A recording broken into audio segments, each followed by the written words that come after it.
టాలీవుడ్ కి కొత్త song destination place గా మారింది ఉక్రెయిన్.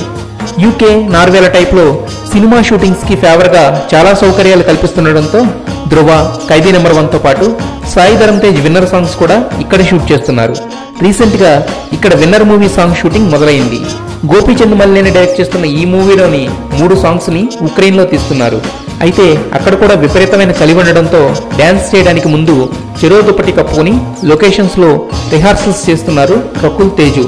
ఈ వీడియోని తన ఫేస్బుక్ లో పోస్ట్ చేసిన రకుల్, ఉక్రెయిన్ లో షూటింగ్ ఇలా జరుగుతుంది, వార్మప్ కోసం బ్లాంకెట్ తో కవర్ చేసుకుని మరీ డాన్స్ ప్రాక్టీస్ చేస్తున్నాం అంటూ చెప్పుకొచ్చింది. అయితే ఈ వీడియోలో స్టెప్స్ కూడా షేకింగ్ గా ఉండడంతో కొరియోగ్రాఫర్ ఎవరో క్లైమాటిక్ కండిషన్స్ కి తగ్గట్టు హీరో హీరోయిన్స్ ఏమాత్రం కష్టపడకుండా సాంగ్ కంపోజ్ చేశారంటూ సెటైర్స్ వేస్తున్నారు. వరుసగా మెగా ఫ్యామిలీతో సినిమాలు చేస్తూ back to back blockbusters పై కన్నేసింది రకుల్. ఇష్క్ సినిమాతో సక్సెస్ ట్రాక్ లోకి వచ్చిన నితిన్ ని స్టార్ లీగ్ లోకి తీసుకెళ్లింది మాత్రం త్రివిక్రమ్ మ్యాజికల్ మూవీ ఆ. నితిన్, సమంత జంటగా రూపొందిన ఈ సినిమా 40 కోట్లకు పైగా వసూళ్లు సాధించి